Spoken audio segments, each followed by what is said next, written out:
গল্প তোকেই ভালোবাসি। লেখনীতে আমেনা আক্তার আখি। তৃতীয় পর্ব। রাতে বসার ঘরে বড়রা সবাই মিহুর বিয়ে নিয়ে আলাপ আলোচনায় বসেছে। মিহুর বিয়ের বেশি দিন বাকি নেই। বিয়েতে কাকে কাকে নেমন্তন্ন করা হবে, বাড়ি কিভাবে সাজানো হবে এসব কথা বলাবলি করছেন বড়রা। মিহু, ইফা, মিথিলা তিনজন খেয়ে দিয়ে উঠে নিজেদের রুমে চলে গেছে। আকাশ ইয়াস বড়দের সাথে বিয়ের বিষয়ে আলাপে থেকে গেছে বললে ভুল হবে, তাদের মিনহাজ হক রেখে দিয়েছেন দুজনকে কাজ বুঝিয়ে দিবেন বলে। ইয়াস একবার আকাশের দিকে তাকায়, আকাশও ঘাড় উঁচিয়ে ইয়াসের দিকে তাকিয়ে ঠোঁট উল্টায়। দুজনে আবার মিনহাজ হকের কথায় মনোযোগ দেয়। মিথিলা মনমরা হয়ে বিছানার উপর বসেছিল। মিহু ওর পাশে বসে বলে, কিরে জামাই মরেছে নাকি? এভাবে বসে আছিস কেন? মিথিলা মিহুর দিকে তাকিয়ে ওকে জড়িয়ে ধরে। বুকে মাথা রেখে বলে, তুমি আমাদের ছেড়ে চলে যাবে আপু? হ্যাঁ যাব, তুই খুশি হবি না? মিথিলা মিহুর মুখের দিকে তাকিয়ে কাঁদো কাঁদো কণ্ঠে বলে, তুমি অনেক পচা আপু। তার জন্যই চলে যাব। মিথিলা এবার শক্ত করে বোনকে জড়িয়ে ধরে। আবদার করে বলে, তুমি বিয়ের পর প্রতিদিন এই বাড়িতে আসবে বলো। মিহু মিথিলার মাথার হাত রাখে। মুদ্রি কণ্ঠে বলে, বিয়ের পর প্রতিদিন কিভাবে আসবো বলতো? আমি আসতে চাইলেও ও বাড়ি থেকে কি আমাকে আসতে দিবে? মিথিলা চুপ থাকে। শক্ত করে বোনকে জড়িয়ে ধরে রাখে। কিছুক্ষণ যেতে মিহু মিথিলার মাথা উঠিয়ে বলে, হয়েছে, এখন আর ভালোবাসতে হবে না। এতদিন এই ভালোবাসা কোথায় ছিল?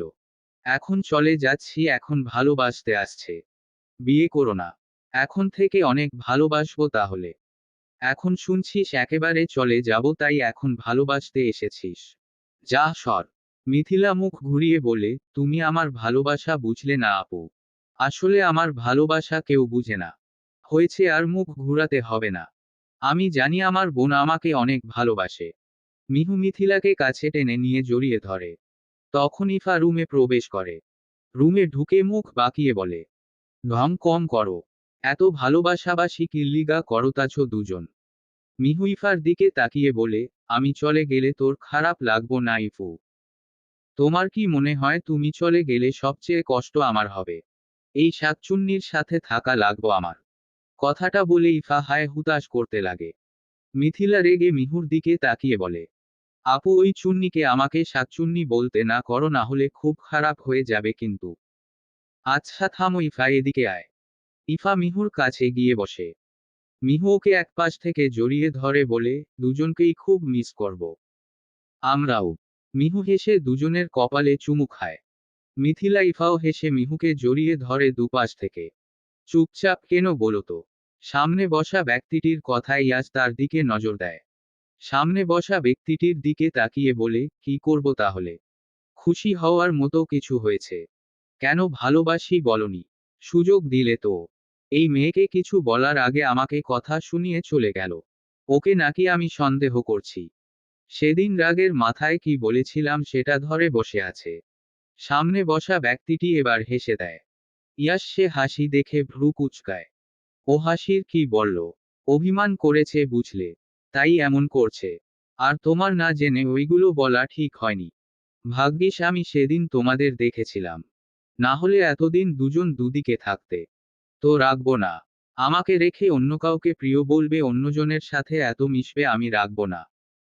কবে থেকে ভালোবাসো ওকে? ইয়াস প্রশ্নটা শুনে চুপ থাকলো কিছুক্ষণ। বেশ কিছুক্ষণ অতিক্রম হতে বলল, জানি না কবে থেকে ভালোবাসি। শুধু জানি ভালোবেসে ফেলেছি ওকে আমি। এতদিনও আমাকে ভালোবাসি ভালোবাসি বলে জ্বালাতন করত, প্রচুর বিরক্ত হতাম। আর আজকে সেই আমি ওর পিছনে ঘুরছি। ও আমাকে ইগনোর করছে। এতদিন তোমার সময় ছিল, এখন ওর সময় এসেছে। ঘুরতে থাকো, দেখো মেয়ে কবে আবার তোমাকে ভালোবাসি বলে। কথাটি বলে সামনের ব্যক্তিটি কিছুক্ষণ চুপ থাকে। ইয়াসকে জিজ্ঞেস করে, আচ্ছা আমি তোমাকে কি বলে ডাকবো? এখনো কোনো কিছু হয়নি? হতে কতক্ষণ? হা, আগে তোমারটা ঠিক করো মামা। তোমারটা কি পটেছে? আমারটা বাদ দেও। জীবনে প্রেম হবে না আমার। যে রণচণ্ডী রূপ তার। ইয়াস এবার হেসে দেয়। ইয়াসের হাসি দেখে সামনে বসা ব্যক্তিটি মুখ বাঁকিয়ে বলে, হেসো না তো। আচ্ছা আমি সুযোগ করে দিয়েছি। এখন পটাতে না পারলে আমি কিছু করতে পারবো না। সামনের ব্যক্তিটি বাঁকা হেসে বলে, পড়তে তো তাকে হবেই। ছোটবেলা থেকে যাকে চেয়ে আসছি তাকে তো অন্য কারো হতে দেওয়া যাবে না। ইফা আজকে মিহুর রুম রেখে মিথিলার রুমে শুতে এসেছে। এটা দেখে মিথিলা কিছুক্ষণ পাথরের মতো বসে থেকে ইফার দিকে চেয়েছিল। মানে আজকে সকাল থেকে আজব আজব জিনিস ঘটছে। প্রথমে ইয়াশ, এখন ইফা। মিথিলাকে তাকিয়ে থাকতে দেখে ইফা ওর সামনে গিয়ে তুড়ি বাজায়। মিথিলা কয়েকবার চোখের পলক ফেলে আবার ইফাকে দেখতে থাকে। এভাবে কি দেখছো? আচ্ছা একটা কথা বলতো। কি? আজকে সূর্য কোন দিক দিয়ে উঠছে? নাকি উঠেই নাই? রাখো তো তোমার সূর্যের কথা, আগে আমাকে শুতে দাও। ঠান্ডা অনেক। সত্যি তুই আমার সাথে আমার রুমে শুতে এসেছিস? ইফা এবার বিরক্ত হয়ে বলে, না, তোমার সেবা করতে এসেছি। একটা দিন শুতে এসেছি তাই এমন করছো। মিথিলা ওর পাশের জায়গা খালি করে দিয়ে বলে, আচ্ছা এখানে শুয়ে পড়। আমি আবার কাউকে মুখের উপর না করতে পারি না। আচ্ছা না করতে হবে না, চলে যাচ্ছি। একটা দিন এসেছিলাম তাই এমন করলা। ইফা যেতে নিলে মিথিলা ওকে থামতে বলে, আরে দাঁড়া, শুয়ে পড়। আমি দরজা লাগিয়ে দিচ্ছি। ইফা গিয়ে শুয়ে পড়ে। মিথিলা রুমের দরজা আটকিয়ে লাইট নিভিয়ে এসে ইফার পাশ শুয়ে পড়ে। বেশ কিছুক্ষণ যেতে দুজন একসাথে দুজনের দিকে ঘুরে বলে ওঠে, শোনো। ইফা ভ্রু কুঁচকে তাকায় মিথিলার দিকে, মিথিলাও ভ্রু কুঁচকে তাকায়। ইফা বলে ওঠে, আচ্ছা তুমি আগে বলো। মিথিলাও বলে, না তুই আগে বল। তুমি বলো। আচ্ছা দুজন একসাথে বলি। আমি 1 2 3 বলতেই বলবি, ঠিক আছে? আচ্ছা। মিথিলা গুনতেই শুরু করে, 1 2 3। তোর ভাইকে আমার পিছু ছেড়ে দিতে বলবি। তোমার ভাইকে আমার পিছু ছেড়ে দিতে বলবা। দুজন একসাথে একই কথা বলে অবাক হয়ে তাকায়। মিথিলা শোয়া থেকে উঠে বলে, আমার ভাই। ইফাও একইভাবে বলে, আমার ভাই। হ্যাঁ তোর ভাই। তোর ভাইকে বলবি আমার পিছু ছেড়ে দিতে। তোর ভাইকে আমি আগে ভালোবাসতাম, এখন বাসি না।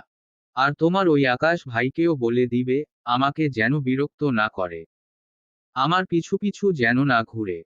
আকাশ ভাইয়া তোর পিছনে কেন ঘুরবে? আমার ভাই তোর পিছনে কেন ঘুরবে? ঘুরলে তুই ঘুরবি। তাহলে আকাশ ভাইয়াও তেরো পিছে ঘুরে না, তুই আকাশ ভাইয়ের পিছে ঘুরিস মনে হয়। ইফা রেগে বলে, মিথুর বাচ্চা শাকচুন্নি, না জেনে কথা বলবি না। মিথিলা রেগে বলে, তুই চুন্নি, তুইও না জেনে কথা বলবি না। দেখ শাকচুন্নি, তুই কি দেখাবি চুন্নি? দাঁড়া। বলে ইফা মিথিলার চুল টেনে ধরে। মিথিলা ব্যথা পেয়ে বলে, ওই চুন্নি, শয়তান তুই আমার চুল ধরেছিস কেন? ছাড়। তুই আমার কথা বিশ্বাস করস না কেন? তোর এমনি হওয়া উচিত। মিথিলা এবার ইফার দিকে তেড়ে যায়। ও ইফার পিঠে কয়েকটা কিল দিয়ে বলে, ছাড়তে বলছি কিন্তু। ইফা ক্ষেপে গিয়ে বলে, তুই আমাকে মারলি কেন? তুই আমাকে মারবি আর আমি চুপ থাকবো ভেবেছিস? মিথিলা কথাটা বলে ইফার চুল টেনে ধরে। কিছুক্ষণ মারামারি করে হাঁপিয়ে যেতে দুজন থেমে যায়।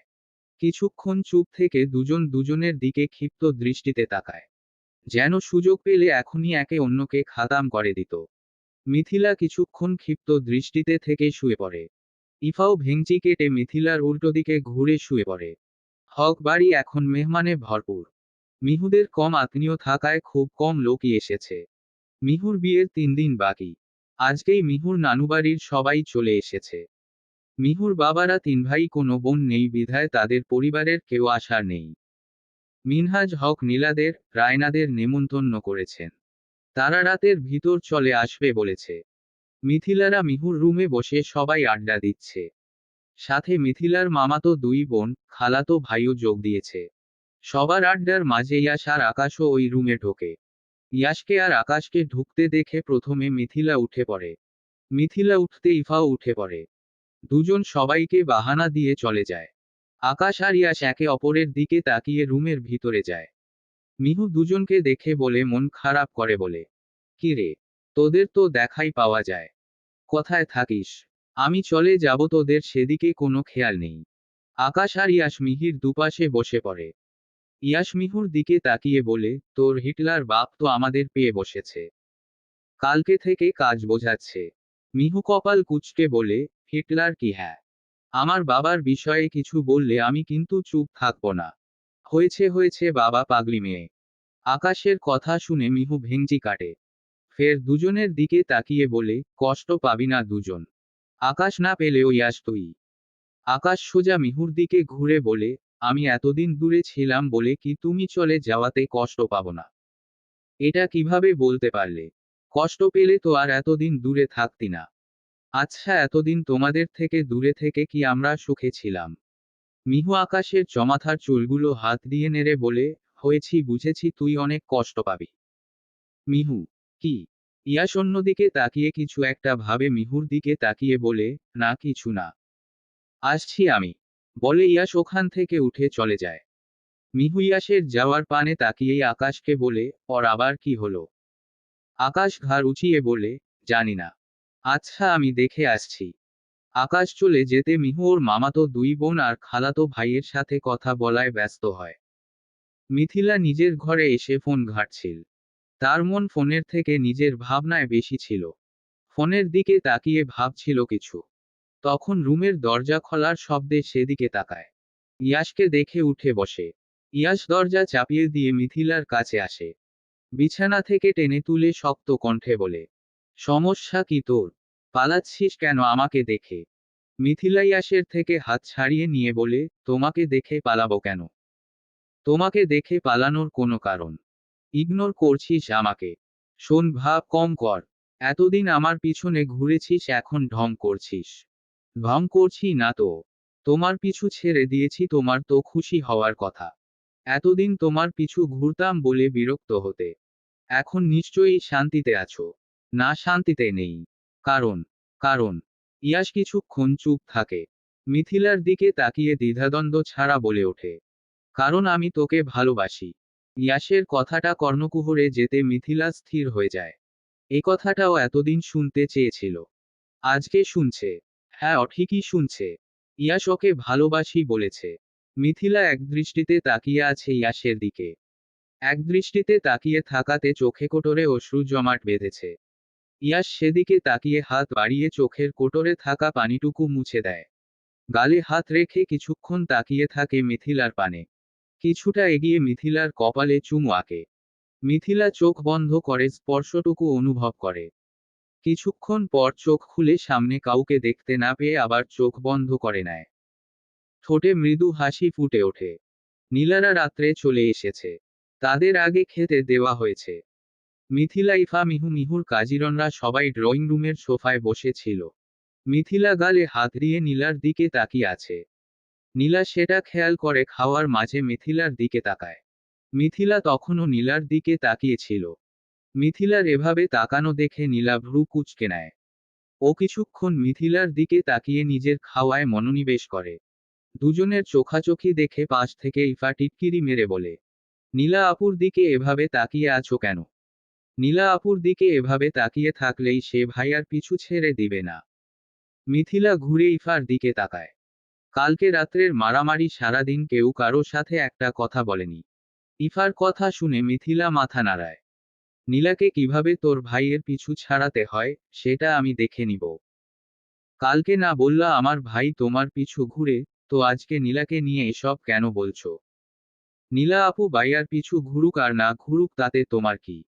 মিথিলা দাঁত চেপে বলে, সব কথা তোকে বলতে হবে। ওই নীলা তোর ভাইয়ের সাথে মিশলে আমার সহ্য হয় না। সো যদি তোর ভাইয়ের দিকে তাকায় আমি তো ছেড়ে দিব না। আর এখন তো আরও না। ইফা আর কথা বলে না, চুপ হয়ে থাকে। ওপাশে বসা মিহুর দুই খালাতো বোনের সাথে কথা বলায় যোগ দেয়। মিথিলা আবার নীলার দিকে তাকায়। নীলা তখনও খেয়ে যাচ্ছিল। কিছুক্ষণ পর ইয়াস আর আকাশ দুজনে নিচে আসে। ইয়াসকে দেখে নীলার বাবা ওকে ডাক দেয়। ইয়াস কাছে গিয়ে তার ভালোমন্দ জিজ্ঞেস করে, তো দিনকাল কেমন যাচ্ছে? এই তো বেশ ভালোই। আপনাদের কি অবস্থা? আমরাও আলহামদুলিল্লাহ। তো এত রাতে দুজন কোথায় যাচ্ছ? এই তো একটু বাইরে মামা। একটু পরেই চলে আসবো। ইয়াস কথাটা বলতে নীলার বাবা ওকে যেতে বলে। ইয়াস আর আকাশ সামনে মেইন দরজার দিকে হাঁটা দিতে নীলা ইয়াসদের যাওয়ার পানে তাকিয়ে লজ্জা মিশ্রিত হাসে। মিথিলা সেদিকে তীক্ষ্ণ দৃষ্টিতে তাকিয়ে থাকে। মিথিলা ইয়াসের রুম পাড়ি দিয়ে নিজের রুমে যাবে, কিন্তু ইয়াসের রুমের দরজার সামনেই সে থেমে যায়। ভিতর থেকে আসা কথাগুলো কান পেতে শুনতে থাকে। শোনো, বোঝার চেষ্টা করো। নীলা প্লিজ। দেখো আমি বলছি তো আমি এসবের ভিতর নাই। কারণ কি ইয়াশ, বলো কারণ কি? দেখো আমার বাবা ফুফু কিন্তু আমাদের বিয়ে ঠিক করে ফেলেছে। এখন তুমি রাজি না হলে কিন্তু। কিন্তু কি? বিয়ের কথা শুনে মিথিলা দূরে সরে আসে। জোরে জোরে শ্বাস ফেলে কয়েকবার চোখের পলক ফেলে। ইয়াশ আর নীলার বিয়ে। মেজমা ওদের বিয়ে ঠিক করেছে। ইয়াশকে কি নীলার সাথে বিয়ে দিয়ে দিবে? ইয়াশের সাথে নীলার বিয়ে কথাটা ভাবতে মিথিলার শরীর আসার হয়ে আসে। সে ওখান থেকে আস্তে আস্তে নিচের রুমের দিকে আগায়। মাথায় ঘুরপাক খায় নানা প্রশ্ন। বাড়িটা সুন্দর করে সাজানো হয়েছে। সবাই বিভিন্ন কাজে ব্যস্ত হক বাড়ির। বড় মেয়ের বিয়ে বলে কথা। আজকে সন্ধ্যায় মিহুর গায়ে হলুদ। পুরো বাড়িটা সাজানো হচ্ছে। ইয়াশ আকাশও যোগ দিয়েছে তাতে। মেয়েরা মুখ মিহুর ঘরে বসে আড্ডা দিচ্ছে। তাদের এখনো কোনো কাজ করতে বলা হয়নি। আড্ডা দেওয়ার এক পর্যায়ে ইফা বলে উঠল, জানো তোমরা, মিহু আপুর বিয়ের কয়েকদিন পর আমার ভাইয়ার বিয়ে। ইফার কথাটা শুনে সবাই অবাক হলেও মিথিলা একটুও হল না। বরং সে ইফার কথায় বেশ বিরক্ত হলো। মেয়েটা কালকে থেকে ওর কানের কাছে ইয়াশের বিয়ের কথা বলার যাচ্ছে। সুযোগ পেলেই বলছে। এখন আবার শুরু করেছে। ইয়াশের বিয়ে? কার সাথে? কই আমি তো জানি না। মিহুর অবাক কণ্ঠে বলা কথাটা শুনে ইফা বলে, আরে জানবা কিভাবে, কাউকে এখনো জানানো হয়নি। আর বিয়েটা যার সাথে তাকে তোমরা সবাই চিনো। সবাই অবাকের উপর অবাক হচ্ছে। নীলা ইফার দিকে তাকিয়ে মনে মনে ভাবে ইফা হয়তো ওর কথা বলবে। তাই মাথা নিচু করে একটু লজ্জা পাওয়ার অভিনয় করে। ইফা এটা ভালোই এনজয় করছে। তখন সবাই একসাথে বলে ওঠ, কে সে? ইফা দাঁত বের করে হেসে বলে, রানু মণ্ডল। মিথিলা ভ্রু কুচকায়। ও ভেবেছিল ইফা নীলার কথা বলবে। মিহু মেকি রাগ দেখিয়ে ইফাকে বলে, ফাজিল হচ্ছিস দিনে দিনে। ইয়াশকে বলবো? বলো তাতে আমার কি? আমি তো সত্যিটা বললাম। ভাইয়ার সাথে যার বিয়ে হবে সে আসলেই রানু মণ্ডল। ইফা ফালতু কথা রাখো। আমার কথাকে কেউ গুরুত্ব দেয় না, ফালতু ভেবে উড়িয়ে দেয়। কিছু বলবোই না তোমাদের। চুন্নির কথায় কে বা গুরুত্ব দিবে? ভালো মানুষ হলে তো গুরুত্ব দিবে। ইফা ক্ষেপে উঠে, তুই চুপ থাক শাকক চুন্নি। আচ্ছা তোরা কি ঝগড়া না করে থাকতে পারিস না? আজকে আমার গায়ে হলুদ, কালকে বিয়ে। চলে যাব আমি আর তোরা এখনো একে অন্যের সাথে ঝগড়া করতেছিস। তোমার বোন তো আগে শুরু করে। মিথিলা তেড়ে উঠে। আমি আগে শুরু করছি? নাকি তুই শুরু করছিস? চুপ। মিহু চিল্লানোতে দুজন চুপ হয়ে যায়। দুজন দুজনের দিকে ক্ষিপ্ত নজরে তাকায়। মিহু দুজনের দিকে তাকিয়ে বলে, বইন তোরা যদি ঝগড়া করতে চাস তাহলে যা। তোদের রুম আছে। তবুও আমার মাথা খাস না, যা। মিথিলা ইফা এবার দুজন দুদিকে ঘুরে বসে। মিহু দাম ছেড়ে দুজনের দিক থেকে দৃষ্টি ফিরায়।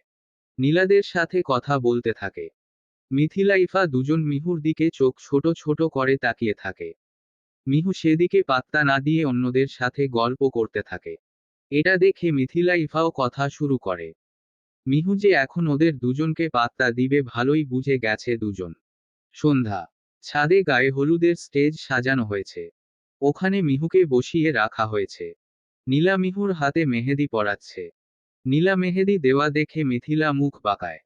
নীলা এত সুন্দর মেহেদি দিতে পারে, ও পারে না কেন? নীলা তো তাহলে ওর থেকে এক ধাপ এগিয়ে গেল। সবকিছুতেই তো অনেক ভালো। এর জন্যই বুঝি মেজমা ওকে ছেলের বউ হিসেবে পছন্দ করেছে। মিথু এদিকে আয়। মিহুর ডাক শুনে মিথিলা সেদিকে পানে তাকায়। উঠে মিহুর পাশে গিয়ে বসে। ওখানে এভাবে বসে ছিলি কেন? এমনি। মেহেদি পরবি না? না, ইচ্ছা নেই। মিহু এবার ভ্রু কুচকায়। পূর্ণ দৃষ্টিতে তাকায় বোনের দিকে। কেমন মনমরা হয়ে আছে। মিহু মিথিলার পিছন দিয়ে হাত দিয়ে হালকাভাবে বোনকে জড়িয়ে ধরে। আদুরে কণ্ঠে বলে, মন খারাপ কেন? হ্যাঁ, তুই মন খারাপ করে রাখলে আমি কিন্তু রেগে যাব। হাসি দে একটু। মিথিলা ঠোঁটে হাসি টেনে বলে, মন খারাপ না আপু। তুমি মেহেদি পরো, আমি একটু আসছি। কোথায় যাবি তুই? কোথাও যাবি না, আমার পাশে বসে থাক, নীলা তোকে মেহেদি দিয়ে দিব। নীলা ইফার হাতে মেহেদি পরাচ্ছিল। মিহুর কথা শুনে বলে, হ্যাঁ মিথিলা, ইফার হাতের মেহেদি পরানো শেষ হলে তোমাকে পরিয়ে দিব। একটু বসো। দরকার নেই। পরবো না আমি মেহেদি। পরবি না কেন শুনি? দেখ নীলা কত সুন্দর মেহেদি দিচ্ছে। ইফাও মিথিলার সাথে সাইয়ে বলে, হ্যাঁ দেখো নীলা আপু কত সুন্দর মেহেদি দিচ্ছে। নীলার এত এত প্রশংসা শুনে মিথিলা রেগে যায়। রেগে বলে, এত সুন্দর হচ্ছে তাহলে তোমরাই পড়ো, আমাকে কেন নিতে বলছো বারবার। রেগে কথাটা বলে ওখান থেকে উঠে চলে যায় মিথিলা। মিথিলার এর হঠাৎ মন খারাপ, হঠাৎ রাগের কারণটা বুঝল না। ইফা পাশ থেকে বলে উঠে, এ মেয়ের মাথা আসলেই খারাপ। মিথিলা নিজের রুমে বসে রাগে ফুঁসছে। নীলার কথা ভাবতেই তার মাথায় রাগ তিরতির করে বৃদ্ধি পাচ্ছে। সবাই ওর প্রশংসা করছে। কেন করবে? কেন? এদিকে ইয়াস সারা বাড়ি মিথিলাকে খুঁজে যাচ্ছে কিন্তু তার দেখা নেই। দুদিন হয়ে গেছে মেয়েটা তার সামনে আসছে না। ও তো ভালোবাসি বলে দিল তবুও মেয়েটা ওকে এড়িয়ে চলছে। ব্যাপারটা নিতান্তই সন্দেহজনক। মেয়েটা কি ওকে ভুল বুঝলো কোনো কিছুতে? কিন্তু ও তো সেরকম কোনো কিছু খুঁজেই পাচ্ছে না। ইয়াস পুরো বাড়ি খুঁজে না পেয়ে ছাদের এক সাইডে চেয়ারে বসে পড়ে। ছাদের এদিক ওদিক তাকিয়ে পায় না। আকাশ ইয়াসকে একা দেখে ওর পাশে গিয়ে বসে। ব্রো, কি ব্যাপার, এমন প্যাঁচামুখো হয়ে বসে আছো কেন? মিথিলাকে দেখেছিস কোথাও? আকাশও পুরো ছাদটা একবার নজর বুলায়। মিথিলাকে দেখতে না পেয়ে বলে, না দেখিনি। দেখবি কিভাবে? তোর চোখ তো শুধু একজনের দিকেই আছে। আকাশ দাঁত বের করে হেসে বলে, এবার একটা ঠিক কথা বলেছ। আসলেই আমি তোমারটাকে কিভাবে দেখব? আমারটাকে দেখেই তো সময় পাই না। তোর বিয়ে কোনসেল? আকাশ অবাক হয়ে ইয়াসের দিকে তাকিয়ে বলে, বিয়ে কোনসেল মানে? মানে তোর যার সাথে বিয়ে হবে তার সাথে বিয়ে কোনসেল? মানে কি এসবের? আগে আমার বিয়ের সানাই বাজা, তাহলে তোরটা আপনা আপনি বেজে যাবে।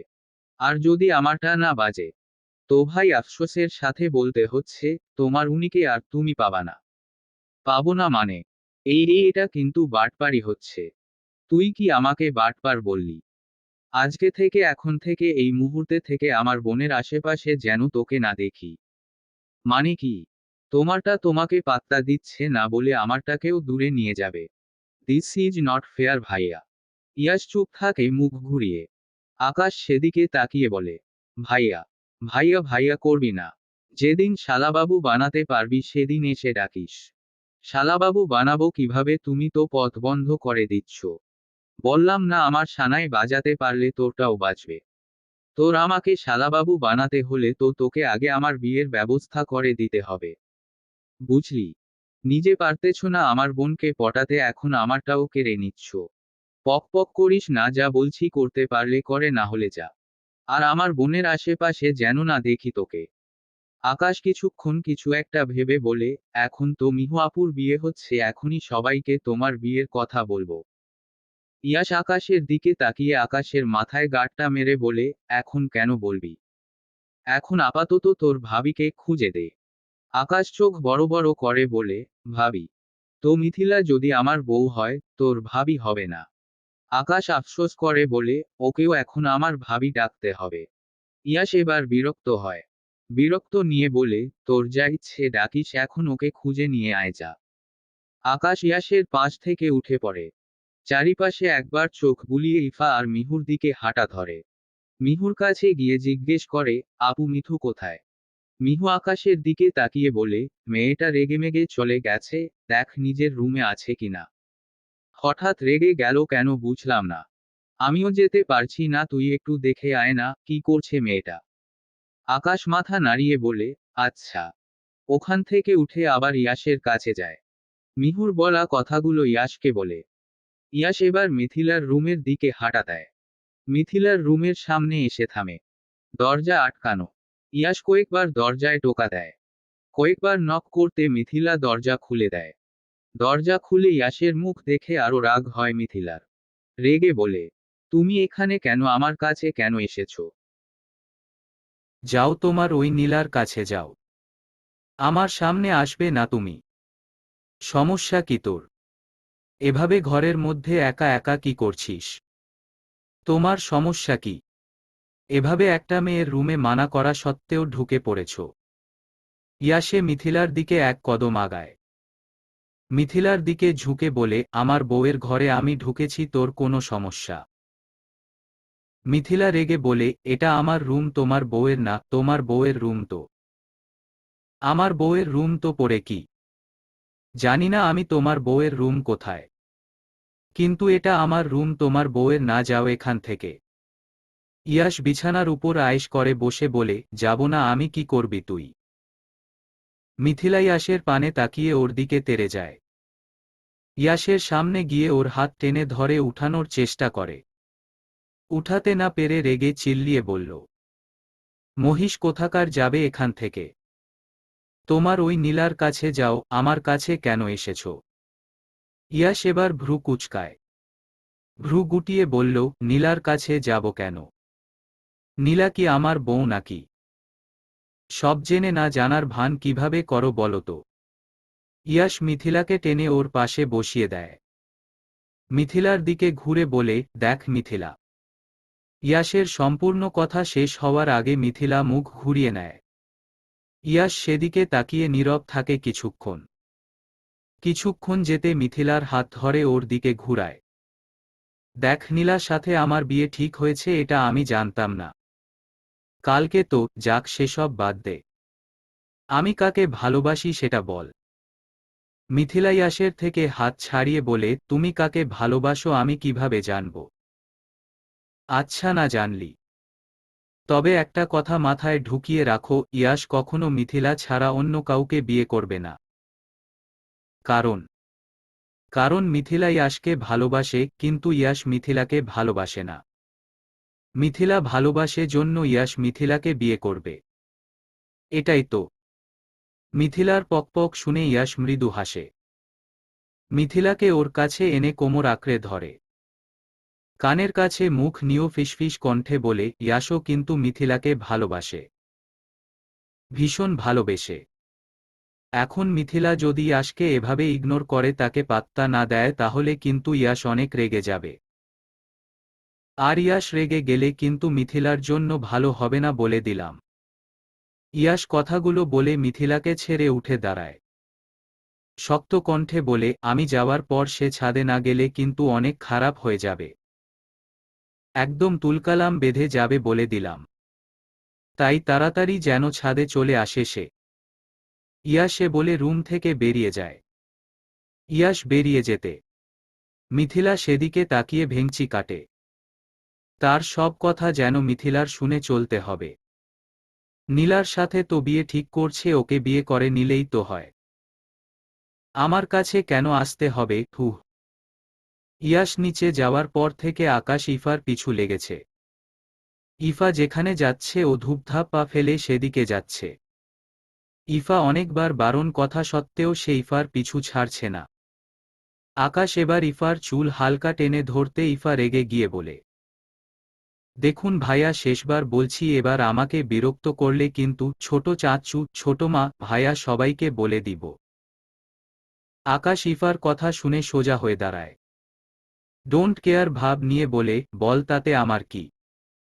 এতে বরং আমার লাভ। যা তুই এখনই বল। বলবি আকাশ আমাকে ভালোবাসে আর আমাকে বিয়ে করতে চায়। আকাশের শেষের কথাটা শুনে ইফা আরও রেগে যায়। আকাশের দিকে এগিয়ে আঙুল উঠিয়ে বলে, দেখুন, এসব ভালোবাসা বাদ দেন। আমার বয়ফ্রেন্ড আছে। আকাশ ইফার কথা শুনে জোরে হেসে দেয়, যেন কোনো জোকস শুনল। আকাশের হাসি দেখে ইফা কপাল কুঁচকায়। আকাশ হাসি থামিয়ে বলে, মানে সিরিয়াসলি তুই বলবি তোর বয়ফ্রেন্ড আছে আর আমি বিশ্বাস করে নিব? আরে আমার সত্যি। ইফার পুরো কথা শেষ না করতে মাঝখানে আসিফ এসে বলে, এই ভাইয়া, ইন্দুর তোমাদের দুজনকে মিহু আপু ডাকছে। হলুদ দিবে না তোমরা? এই তোকে বলছি না আমাকে ইন্দুর না বলতে। পটলু কোথাকার। তুমি তো ইন্দুর। হা হা। আসিফ তুই যা, আমরা আসছি। আসিফ চলে যেতে আকাশ ইফার দিকে তাকায়। আকাশকে কিছু বলার সুযোগ না দিয়ে ইফা ওকে পাশ কাটিয়ে চলে যায়। আকাশ ইফার যাওয়ার পানে তাকিয়ে পিছন থেকে কিছু বলতে নিয়েও বলে না। মিহুকে একে একে সবাই হলুদ লাগাচ্ছে। প্রথমে মিনহাজ হক, তিতি হক, মিহুর মেজো মা, ছোট মা, মেজো বাচ্চু, ছোট চাচ্চু, মিথিলা খালা, বড়রা সবাই হলুদ লাগান। পরে বিচ্ছুবাহিনীর পালা আসতে সবাই হই হই করে মিহুকে হলুদ লাগাতে যায়। প্রথমে ছোট থেকে হলুদ লাগানো শুরু করে। মিহুর খালাতো বোনদের লাগানো শেষ হতে রায়না আসে মিহুকে হলুদ লাগাতে। রায়না লাগিয়ে যেতে নিলয় আর নীলা মিহুকে হলুদ লাগিয়ে দিয়ে যায়। ইফার পালা আসতে আকাশও ইফার সাথে সাথে যায় মিহুকে হলুদ লাগাতে। ইফা এটা দেখে আকাশের দিকে তাকিয়ে ভ্রু গুটায়। দুজন মিহির কাছে গিয়ে মিলুকে হলুদ লাগিয়ে মিষ্টি খাইয়ে দেয়। মিহুকে টাকা দিয়ে দুজনে আবার উঠে আসে। ইফা আকাশের পাশ দিয়ে যেতে যেতে বলে, আপনি আমার সাথে হলুদ লাগালেন কেন? ইচ্ছে হয়েছে তাই লাগিয়েছি। ইফা এবার থেকে যায়।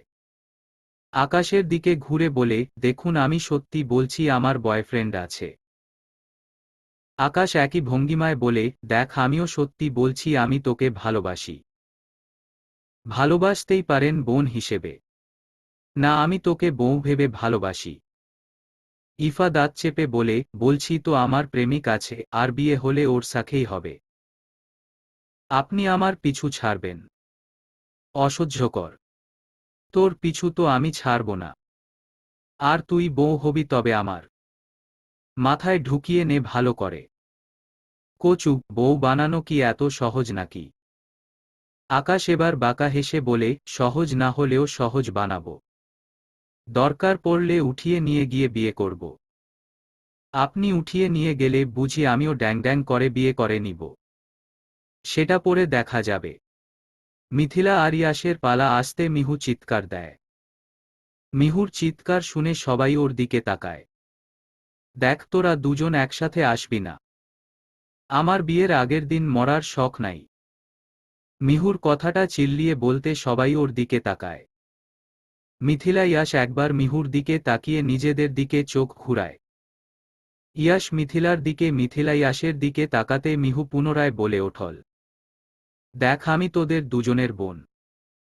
পর কেউ না, প্লিজ আমাকে এভাবে মারিস না। পরে দেখা যাবে টিভির হেডলাইনে লেখা উঠবে বড় বোনের গায়ে হলুদের দিন ছোট দুই ভাইবোন মিলে বড় বোনকে এমনভাবে হলুদ লাগালো যে বড় বোন হলুদের জ্বালা সহ্য করতে না পেরে ইন্তেকাল করিল। দেখ তোরা কি চাস এসব লেখা টিভির হেডলাইনে উঠুক? মিহুর কথা শুনে মিথিলা আর ইয়াস দুজনে উজবুক হয়ে মিহুর দিকে তাকিয়ে আছে। মানে শেষে কিনা মিহু ওদের ওর খুনি বানিয়ে দিল। মিথিলা কথাটা মানতে না পেরে বলল, ভাইয়া তুমি যাও এই মেয়েকে হলুদ লাগিয়ে দিয়ে আসো। আমি একে চিনি না। কে? আমার বোন, আমাকে নিয়ে তো এসব ধারণা করতো না। ইয়াসও সমানতালে বলল, আমিও একে চিনি না, মানে আমাদের মিহু তো এমন ছিল না। অন্তত আমার ব্যাপারে এসব ভাবতো না।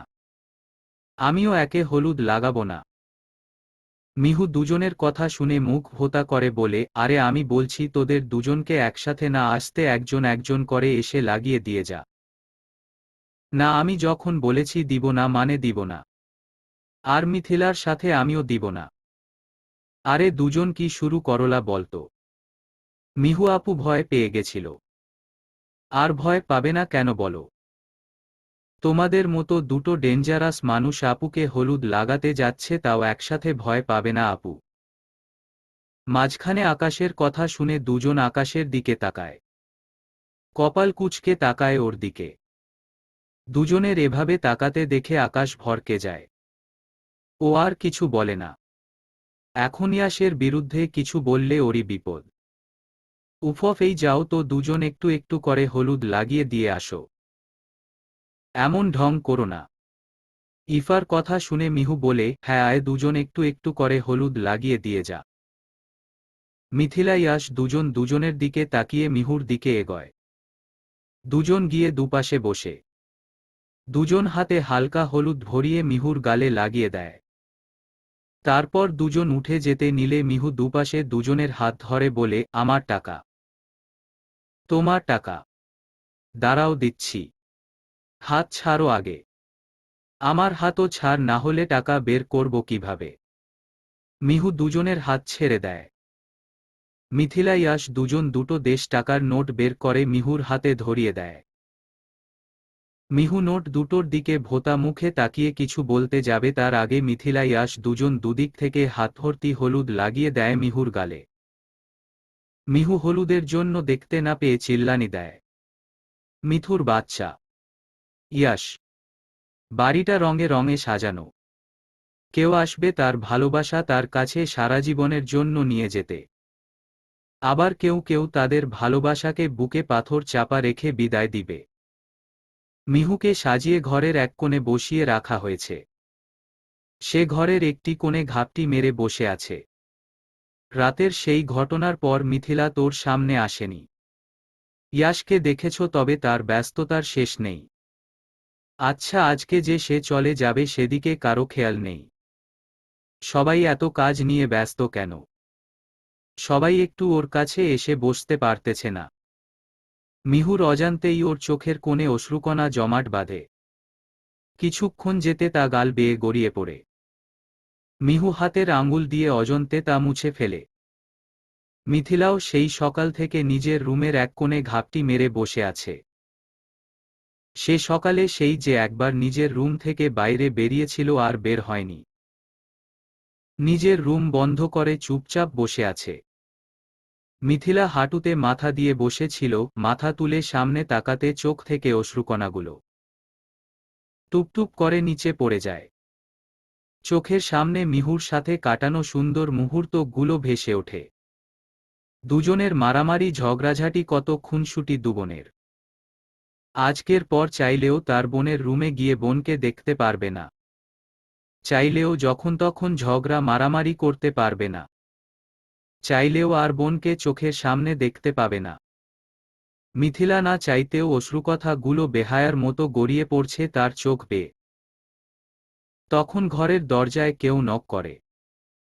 দুবার নক করতে মিথিলা চোখের পানি মুছে দীর্ঘ পায়ে এগিয়ে গিয়ে দরজা খুলে দেয়। সামনে তিতলি হককে দেখে কিতক্ষণ নীরব থাকে মিথিলা।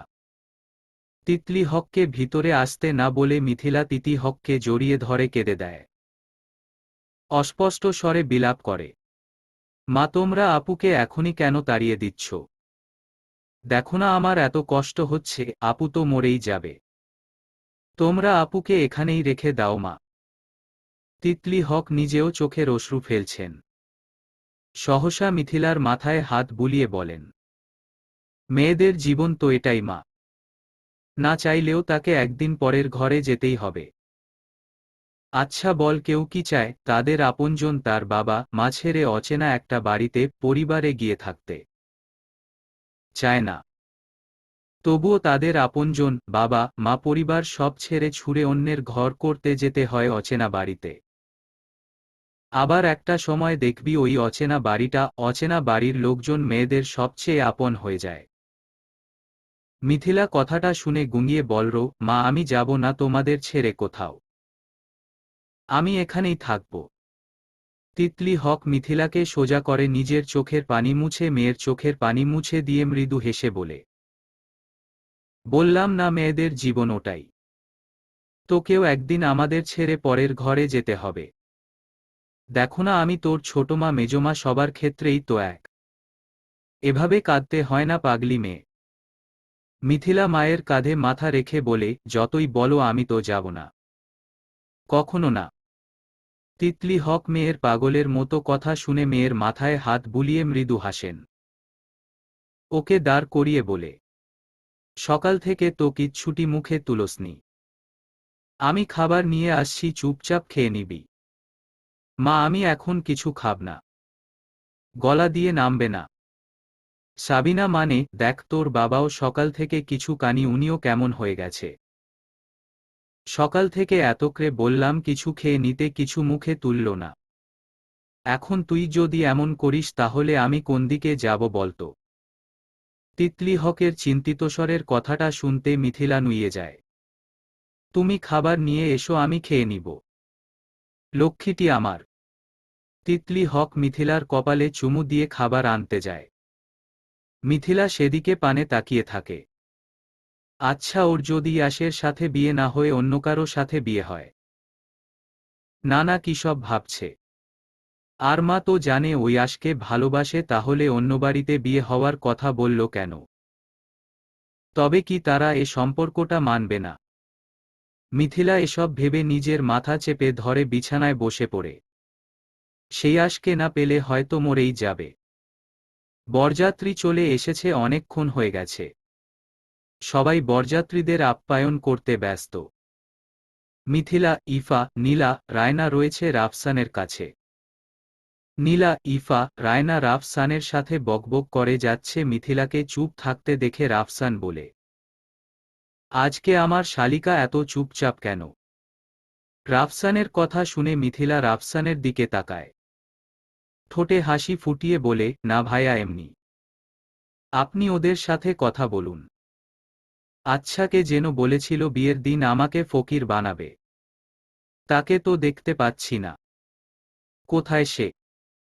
রাফসান যে মিথিলাকে কথাটা বলেছে, মিথিলা বুঝতে পেরে রাফসানের দিকে ঘুরে বসে ভ্রু উঁচিয়ে বলে, দুলাভাইয়ের আমার ফকির হওয়ার খুব শখ দেখছি। শালিকা আমার এভাবে মন খারাপ করে বসে আছে। শালিকার জন্য না হয় একদিন ফকির হলাম। কি বলো সবাই? আচ্ছা তাহলে এবার টাকা বের করুন। এভাবে কেউ টাকা দেয় নাকি? বিয়ের সব রিচুয়াল পালন করে টাকা নেও। Okay fine. এই তোরা গেট ধরছিলি, কত টাকা দিছে? ইফা মিথিলার কথায় মুখ গোমরা করে বলে, মাত্র 5,000। মিথিলা চোখিয়া বড় বড় করে বলে, মাত্র 5,000? তোরা ঢুকতে দিয়েছিস কোন আক্কেলে? আমাকে ডাকতে পারলি না? তুমি তো সন্ন্যাসী সেজে বসেছিলে। মিথিলা থতমত খেয়ে বলে, আচ্ছা সমস্যা নেই, টাকা ইনকাম এখন হবে। Follow me guys. মিথিলা ওখান থেকে উঠে যেতে সবাই ওর পিছন পিছন যাওয়া ধরে। চারজন একটা জায়গায় দাঁড়িয়ে গোল হয়ে প্ল্যান করতে থাকে। নীলা কয়েকবার মিথিলার কথা শুনে নাকমুখ কুচকালেও রায়না ওকে চুপ করিয়ে রেখেছিল। মেয়ে সবাই প্ল্যান করে ওখান থেকে সরে আসে। 3 কবুল বলে মিহু খানিক্ষণ আগে এ বাড়ি ছেড়ে গেল। সবাই তাকে বিদায় জানিয়ে বাড়িতে ঢুকছে। মিহুর তো কাঁদতে কাঁদতে নাজেহাল অবস্থা। মিহুর কান্না দেখে মিথিলা আর ইফাও কাঁদতে কাঁদতে হারিয়ে উঠেছে। মিনহাজ হক তো অসুস্থ হয়ে গেছে। তাকে বাড়িতে ডুকরিয়ে সোফায় বসিয়ে রাখা হয়েছে। মিথিলা একবার নিজের বাবার দিকে নজর দিয়ে সবার দিকে চোখ বুলায়। কিছু একটা মনে হতে সে ছুটে যায় নিজের রুমের দিকে। পাশের রুমে উকি দিয়েও কাউকে দেখতে পায় না। এবার ছুট লাগায় ছাদের দিকে। ছাদের প্রতিটা সিঁড়ি বেয়ে উঠতে পা দুটো থমকে যায়। সামনে স্থির দৃষ্টিতে তাকিয়ে থাকে। বোনকে বিদায় দেওয়ার পরেই এই দৃশ্যটা যেন তার সহ্য হল না। হাঁটু মুড়ে বসে পড়ল সেখানে। ঝড় হওয়ার পূর্ব মুহূর্তে ধরণী যেমন কালো আধারে ঢেকে যায়, কিশোরী মন কালো আধারে ঘুটঘুটে অন্ধার নেমেছে। তার মন মস্তিষ্ক কিছু ভাবতে পারছে না। প্রথমে বড় বোনকে বিদায় দেওয়ার পরই প্রিয়জনের দেওয়া কষ্ট মস্তিষ্ক যেন বহন করতে পারল না। লুটিয়ে পড়ল ছাদের উপর। কিঞ্চিত শব্দ হতে ছাদে খানিক দূরে দাঁড়িয়ে থাকা দুজন পিছু ফিরে তাকাল। মিথিলাকে এই অবস্থায় দেখে একজনের হৃদয়ে যেন রক্তক্ষরণ হল। সে দৌড়ে এসে হাঁটু মুড়ে বসে পড়ল মিথিলার সামনে। মিথিলার মাথাটা ওর কোলে নিয়ে ডাকতে থাকল। কিন্তু মিথিলার কোনো সাড়া নেই। তার পাশেই একজন ক্ষিপ্ত দৃষ্টিতে দুজনকে দেখে যাচ্ছে। মিথিলার রুমে ভিড় জমেছে। ডাক্তার ডাকা হয়েছে। ডাক্তার মিথিলাকে দেখে ওষুধ দিয়ে বেশ খানিকক্ষণ আগে চলে গেছে। মিথিলার এখনো জ্ঞান ফিরেনি। সবাই চিন্তিত মুখে মিথিলার রুমে দাঁড়িয়ে আছে। মিনহাজ হক মিথিলার একপাশে বসে আছেন মেয়ের মুখের দিকে তাকিয়ে। অন্য পাশে তিতলি হক বসে মেয়ের মাথায় হাত বুলিয়ে যাচ্ছেন। বেশ খানিকক্ষণ যেতে মিথিলা পিটপিট করে চোখ খুলে তাকায়। সবার দিকে একবার চোখ বুলিয়ে তিতলি হকের দিকে চায়। তিতলি হক জ্ঞান ফিরতে দেখে মেয়ের মাথায় চুমু খেয়ে বলে, এখন কেমন লাগছে মা? মিথিলা ক্ষীণস্বরে বলে, একটু ভালো লাগছে। ছাদে কেন গিয়েছিলে? মিনহাজ হকের কথা শুনে মিথিলা বামে মাথা ঘুরিয়ে মিনহাজ হকের দিকে তাকায়। বাবার মুখের দিকে তাকিয়ে বলে, এমনি বাবা। হঠাৎ করে চলে গেছিলাম। যাওয়াটা ঠিক হয়নি বোধহয়। মিথিলা রুমে উপস্থিত থাকা সবার দিকে একবার চোখ বুলায়। নীলা এক কোণে দাঁড়িয়ে ওর দিকে কেমন করে তাকিয়েছিল। মিথিলা সে দৃষ্টি উপেক্ষা করে পিছনে দাঁড়িয়ে থাকা ইয়াসের দিকে তাকায়। ইয়াশও মিথিলার দিকে তাকিয়েছিল। দুজনের দৃষ্টি এক হতে মিথিলা শক্ত কণ্ঠে বলে ওঠল, ভালো লাগছে না আমার। তোমরা সবাই একটু বাইরে যাও। আমি একা থাকতে চাই। তিতলি হক মেয়ের মুখের দিকে তাকিয়ে বলে, এই অবস্থায় তোকে একা রেখে সবাই চলে যাব? তোমরা এতজন এখানে থাকলে আমি আরো অসুস্থ হয়ে পড়ব। তাই বলছি একটু একা থাকতে দাও। আর যাওয়ার সময় দরজাটা চাপিয়ে দিয়ে যেও। মিনহাজ হক মেয়ের মাথায় হাত বুলিয়ে বলেন, আচ্ছা, ও যখন একা থাকতে চাচ্ছে থাকতে দাও। সবাই চলো এখন। সবাই একে একে বের হয়ে যায়। শেষে ইয়াশ তিতলি হক থেকে যায়। ইয়াশকে দাঁড়িয়ে থাকতে দেখে মিথিলা বলে ওঠে, মা, আমি সবাইকে ঘর থেকে বের হতে বলেছি। কেউ যেন ঘরে না থাকে। মিথিলার কথা শুনে তিতলি হক ইয়াশের দিকে তাকায়। ইয়াশ তখনও স্থির দৃষ্টিতে মিথিলার দিকে তাকিয়েছিল। তিতলি হক সেটা দেখে ইয়াশের কাছে যায়। ওর কাঁধে হাত রেখে ডাকে, ইয়াশ। ডাক না শুনে ইয়াশ তখনও মিথিলা পানে তাকিয়েছিল। মিথিলা এবার মুখ ঘুরিয়ে নেয়। তিতলি হক ইয়াশকে পুনরায় বলে, ইয়াশ চলে। পুরো কথা শেষ হওয়ার আগে ইয়াশ হনহন করে বেরিয়ে যায় রুম থেকে। তিতলি হক মেয়ের দিকে একবার তাকায়, একবার ইয়াশের দিকে। সে বেশ ভালোই বুঝতে পারছে কিছু একটা হয়েছে দুজনের মধ্যে। ইয়াশ যেতে তিতলি হক বেরিয়ে দরজা চাপিয়ে দিয়ে যান। মিথিলা মাথা ঘুরিয়ে দরজার দিকে তাকায়। ফের সামনে ফিরে উপরের দিকে তাকাতে ছাদের ঘটনাটা চোখের সামনে স্পষ্ট হয়। দুফোঁটা অশ্রু গড়িয়ে পড়ে দু চোখ বেয়ে। উপরের দিকে তাকিয়ে বিড়বিড় করে, তুমি আমাকে এভাবে কেন ঠকালে? ভালো যখন নাই বাসো তাহলে বারবার ভালোবাসি ভালোবাসি কেন বললে?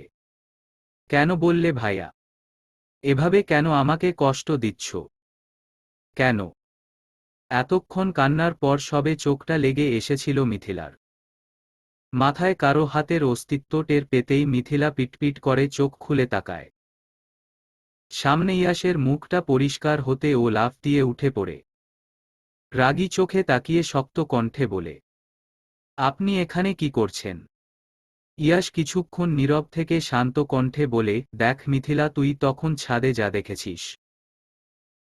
সম্পূর্ণ কথা শেষ করতে না দিয়ে মিথিলা রেগে বলে, ছাদে তোমরা যা ইচ্ছে তাই করছিলে, এটা এখন আমাকে বলতে এসেছো কেন? আমি কি তোমাদের নিয়ে একটা কথা বলেছি নাকি এসব শুনতে চেয়েছি? দেখ মিথিলা, কোনো কিছু না জেনে উল্টাপাল্টা ভাববি না। আর অনেক সময় দেখায় অনেক ভুল থাকে। তুই যেটা দেখেছিস হয়তো সেটা ঘটেনি। কি ঘটেনি? কি ঘটার কথা বলছো তুমি? আর আমি যা দেখেছি ঠিক দেখেছি। আমার দেখার মধ্যে কোনো ভুল নেই। তুই এতটা শিওর হয়ে কিভাবে বলছিস? দেখো ভাইয়া, তোমার সাথে কথা বলার আমার বিন্দুমাত্র ইচ্ছা নেই। প্লিজ এখান থেকে চলে যাও। না হলে কি করবি তুই? সবাইকে ডাকবো। ডেকে কি বলবি তুই? দেখো ভাইয়া, যাও এখান থেকে, আমি কোনো ঝামেলা করতে চাচ্ছি না। কি ঝামেলা করবি তুই? কিছু না। তোমার সাথে নীলার বিয়ে ঠিক হইছে, নীলাকে বিয়ে করে নেও। নীলাও তোমাকে ভালোবাসে আর তুমিও তো নীলাকে ভালোবাসো। মিথিলার কথা শুনে ইয়াশ কিছুক্ষণ নীরব থাকল। মিথিলার চোখের দিকে তাকিয়ে বলল, আমি নীলাকে বিয়ে করলে তুই খুশি হবি? মিথিলা ইয়াশের থেকে চোখ ফিরিয়ে বলে, হব। কষ্ট পাবি না। কষ্ট পাবো কেন? যেখানে তুমি নীলাকে ভালোবাসো তোমার সাথে নীলার বিয়ে হবেই, আগে হোক বা পরে। আচ্ছা, তুই কি চাস আমি নীলাকে বিয়ে করেনি? একটা কথা আর কতবার বলবো? আচ্ছা, বুঝতে পারছি। ইয়াশ কথাটা বলে রুম থেকে বের হয়ে যায়। মিথিলা ইয়াশের যাওয়ার পানে তাকিয়ে থাকে, চুপ করে। সে হয়তো ইয়াশকে হারিয়ে ফেলছে। তিতলি হক দোটানায় ভুগছেন। ওদিকে মেয়ের অমন হাল। এদিকে স্বামীর শরীরটাও খারাপ। সে যে ইয়াশ আর মিথিলার বিষয়টা মিনহাজ হককে বলবে সেটা আর বলতে পারছেন না। দেখা যাবে অনাকাঙ্ক্ষিত কিছু শুনে মিনহাজ হক আরও অসুস্থ হয়ে পড়বেন, এতে হিতে বিপরীত হতে পারে। কিন্তু তার মনও যে মানছে না। সবকিছু কেমন উল্টপালট হয়ে যাচ্ছে। এদিকে বড়দের মধ্যে সব কথা জানাজানি হয়ে গেছে, মিথিলার বিয়ে নীলার সাথে ঠিক করা হয়েছে। বাড়ির সবাই ইয়াশ আর মিথিলার কথাটা জানলেও তুলকালাম বাঁধবে। রুকমাও নিশ্চিত মানবে না এ সম্পর্ক। সে তো তার ভাইয়ের মেয়ের সাথে তার চেখের বিয়ে ঠিক করে রেখেছে। তিতলি হক এসব ভাবছিলেন আর রুম জুড়ে পায়চারি করছিলেন। মিনহাজ হক এটা অনেকক্ষণ ধরে খেয়াল করছেন। এতক্ষণ চুপ থাকলেও এবার বলল, তুমি এভাবে রুম জুড়ে পায়চারি করছো কেন? মিথুর জন্য টেনশন করছো? স্বামীর কথা শুনে তিতলি হক সেদিকে তাকায়। কাতর দৃষ্টিতে তাকিয়ে থাকেন কিছুক্ষণ। আস্তে আস্তে পা ফেলে স্বামীর পাশে গিয়ে বসে কিছুক্ষণ নীরব থেকে মিনহাজ হকের হাত ধরে বলেন, তোমাকে একটা কথা বলবো, রাগ করবে না। আর উত্তেজিত হবে না। এমনি তোমার শরীর ভালো না। মিনহাজ হক স্ত্রী মুখের দিকে তাকিয়ে বলেন, আগে বলো তো। তিতলি হক এবার কিছুটা সময় নিয়ে বলে ওঠেন, ইয়াশ আর মিথিলা দুজন দুজনকে ভালোবাসে। দেখো আজকে মিথিলার এই অবস্থা হয়তো দুজনের ভুল বুঝাবুঝির জন্যই।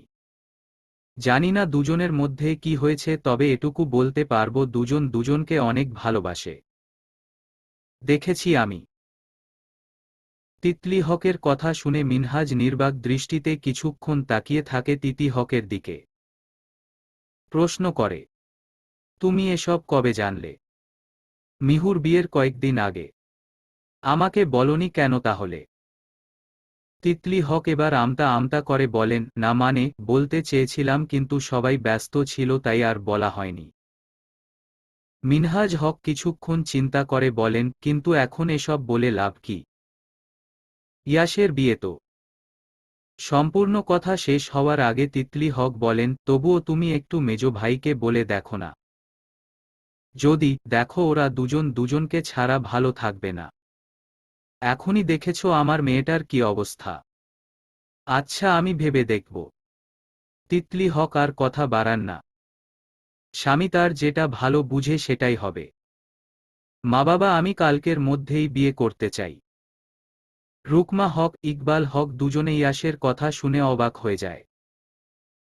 কারোকে বিয়ে করবে মানে কি? ইকবাল হক ইয়াশকে কিছু বলতে যাবে তার পূর্বেই থমথমে পরিবেশ। পুরো ড্রয়িং রুম জুড়ে নীরবতা বিরাজ করছে।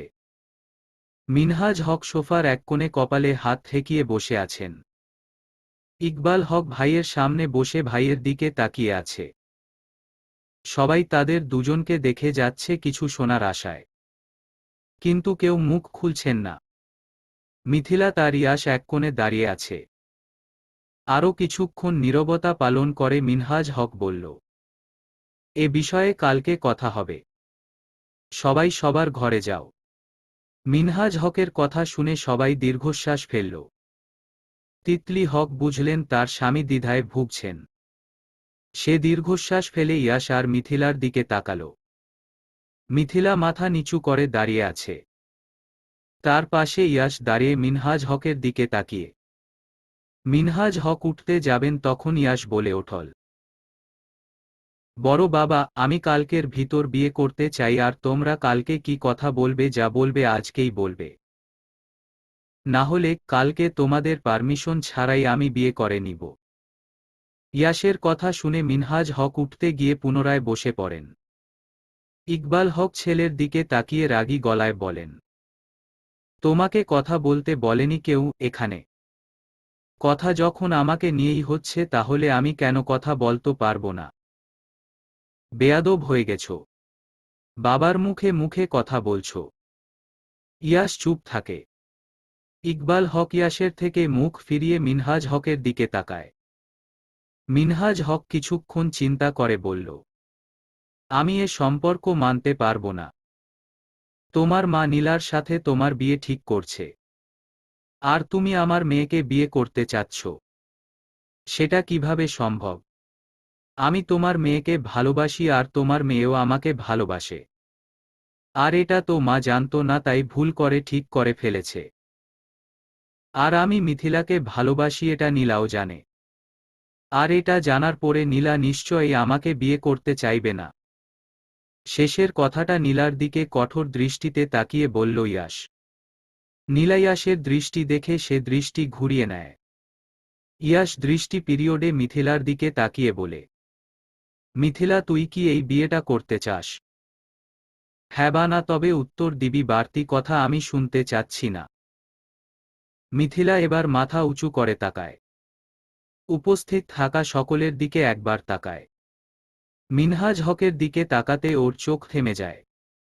মিনহাজ হক যেন ওকে কিছু বলতে চাচ্ছেন, কিন্তু কি? মিথিলা বেশ কিছুক্ষণ তাকিয়ে বোঝার চেষ্টা করল। বুঝতে না পেরে দৃষ্টি ঘুরিয়ে ইয়াশের দিকে তাকিয়ে বলল, আমি তোমাকে বিয়ে করতে পারবো না। তোমার বিয়ে তো নীলার সাথে ঠিক হয়ে আছে। আর এতটুকু বলে থামে মিথিলা। জোরে দুটো নিঃশ্বাস নেয়। ইয়াশ মিথিলার মুখের দিকে তাকিয়ে দাঁত চেপে বলে, তোকে আমি শুধু হ্যাঁ বা নাতে উত্তর দিতে বলছিলাম, বাড়তি কথা বলতে বলিনি। শুনোনি না তো বললাম, আমি তোমাকে বিয়ে করতে পারবো না।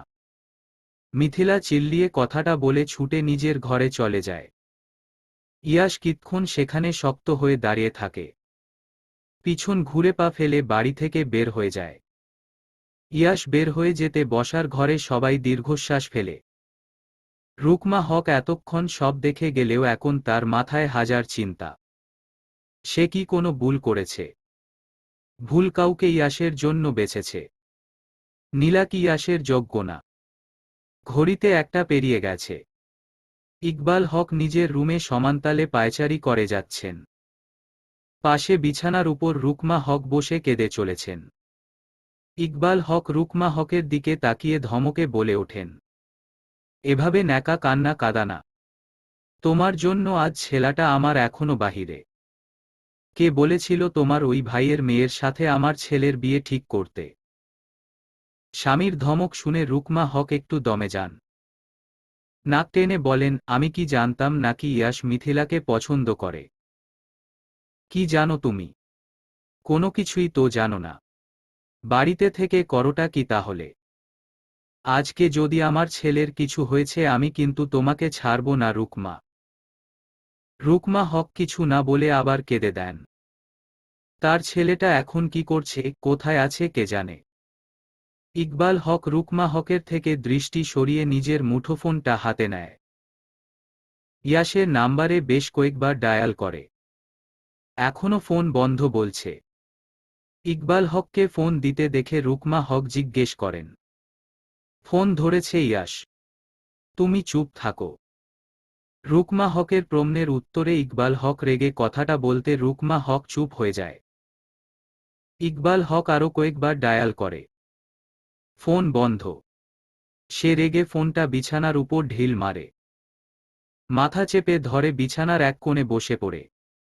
তুমি এত কি ভাবছ বলো তো? মিনহাজ হক স্ত্রীর কথায় তার দিকে ফিরে তাকায়। স্ত্রী তার দিকে চিন্তিত দৃষ্টিতে তাকিয়ে আছেন। সে গিয়ে এবার স্ত্রীর পাশে বসেন। মলিন কণ্ঠে বলেন, আচ্ছা, আমাদের কি কোনো ভুল হচ্ছে? মিথিলার সাথে ইয়াশকে কি আমাদের মেনে নেওয়া উচিত? কিন্তু রুকমা যে নীলার সাথে। এতটুকু বলে মিনহাজ হক থামেন। নিচের দিকে তাকিয়ে থাকেন। তিতলি হক স্বামীর কাঁধে হাত রেখে বলেন, এত চিন্তা করেন না তো। যা হবে ভালোই হবে। চিন্তা করব না বললেই কি চিন্তা আর আসবে না? মিনহাজ হকের কথাটা শুনে তিতলি হক আর কিছু বলল না। আসলেই তো চিন্তা কি তারা ইচ্ছে করে করে নাকি? চিন্তা তো এসে যায়। মিনহাজ হক পুনরায় বলে উঠলেন, আমার ফোনটা দেখেছ?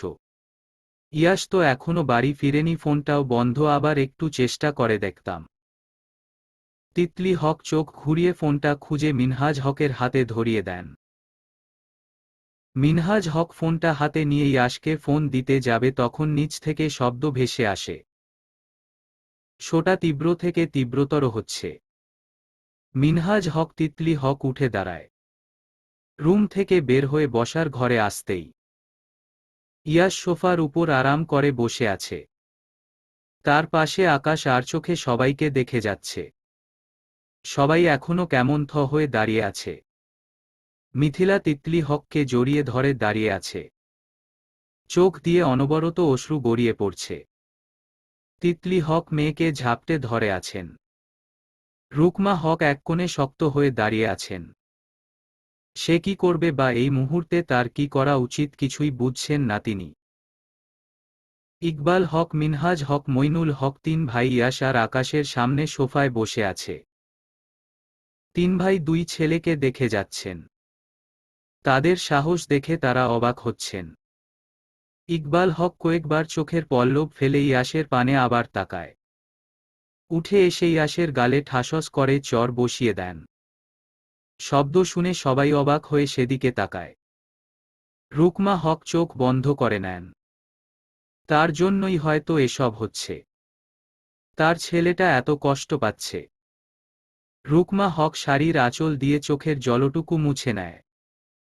তখন সামনে ইকবাল হকের রাগীর স্বরের চিল্লিয়ে বলা কথাগুলো শুনতে পায়। লজ্জা নেই তোর? এরকম একটা কাজ করে এসে এখানে এভাবে নির্লজ্জের মতো বসে আছিস? অসভ্য ছেলে, বের হয়ে যায় বাড়ি থেকে।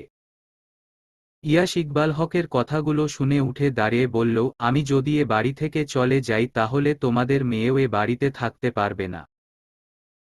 মেয়ে থাকতে পারবে না মানে? কোথায় যাবে মিথিলা? মিথিলা এখন আমার বিয়ে করা বউ বাবা, তাই স্বামী যে বাড়িতে থাকতে পারবে না সেখানে স্ত্রীও নিশ্চয়ই থাকবে না। ইকবাল হক শক্ত গলায় কড়া কণ্ঠে বলেন, এ বিয়ে আমরা মানি না। বড়দের কারো অনুমতি নেওয়া নেই, তুমি গিয়ে লুকিয়ে বিয়ে করে এসেছ। আর সবচেয়ে বড় কথা, এই বিয়েতে কি মিথিলার মতো আছে? ইকবাল হকের কথাটা শুনে সবাই এবার মিথিলার দিকে দৃষ্টি নিবদ্ধ করে। মিথিলা নিজেকে গুটিয়ে নিয়ে আরেকটু চেপে যায় তিতলি হকের দিকে।